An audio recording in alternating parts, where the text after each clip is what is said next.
Welcome back. So, in part one, we talked about a year on a page and placing load in races appropriately. Specifically, getting the load into the time of your year where it's most going to benefit your race. Today, what I want to talk about is getting faster with the same overall time commitment. And the first step in doing that is laying out the year. And so just to review last time, in the links, this spreadsheet, athlete year on a page. So what you need to do is file, make a copy, athlete year on a page. We'll just change that to my athlete year on a page. Make a copy. And it pops up. And we're 1 week further along. So it would be 12/5/22. And everything should automatically update. And then you drop in. You'll see the rest. I'll walk you through it in part one. So let's go to my year on a page for you.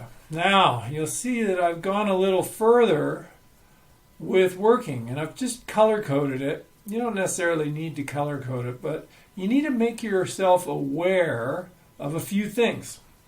I live at 5,500 feet here in Colorado, and so that's my base. I call that B level instead of sea level, Boulder, Colorado. That's where I am. So when I go up from there or when I go down from there, it can have an impact on my recovery. So the blue squares are basically sleeping at high altitude for me. So let's talk a little bit about altitude.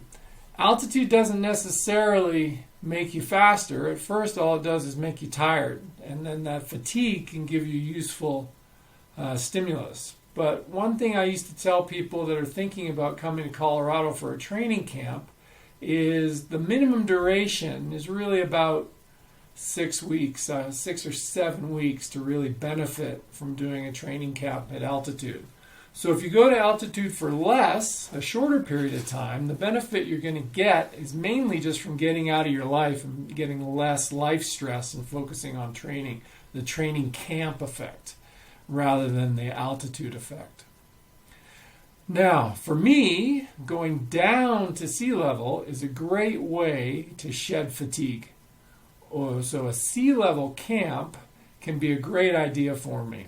And we'll come on to that a little bit after. So the other thing that I want you to drop in there is anytime you drive more than 2 hours.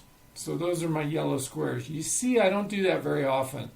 The reason being is it makes me tired and kind of a little bit grumpy for no benefit. Plane rides, another stressful situation, flying around all the time. So I just drop it in. Where are my flights? Where are my long drives? Where am I sleeping at altitude? Where am I sleeping at sea level? Finally, crossing time zones, messing with your natural sleep cycle. A real challenge for people that work in the airline industry. Always getting turned around, getting your rhythm out of whack. You'll see I'm not doing that very much either. So even though I was an athlete who would change hemispheres in my elite career, I wasn't changing hemispheres a lot. I would like to go somewhere, stay put and train, and then go home. Let's talk a little bit about dropping training camps in. Now, as an elite, I was known for doing these massive training camps. And one of the athletes I worked with did it better than me. He was a working athlete, busy schedule, and he introduced me to the concept of the mini training camp. So a long weekend, relatively short, not disruptive to your family life, not disruptive to work. And you basically do a 3-day block of focused training. And then you go back to your normal life.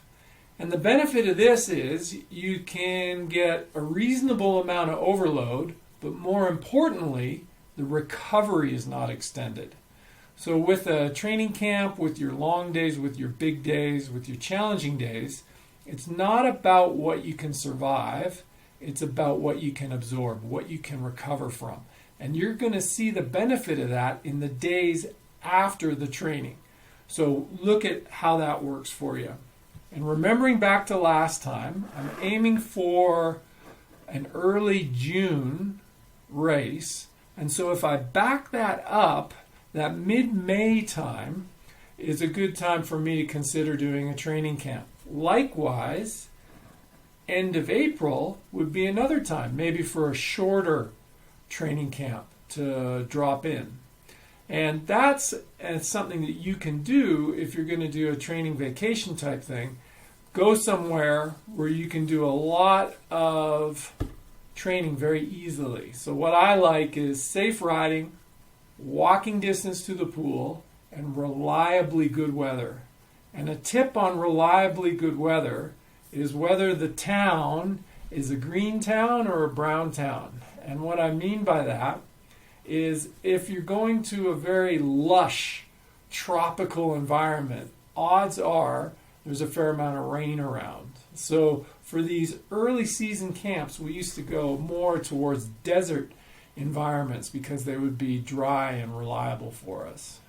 So drop in your travel, everything you got planned into this year on a page, and then think about where you might be able to put these little overload blocks, even if you do them at home, so they'll benefit your race. So you want them in that 2 to 7 week period before that first race of the year.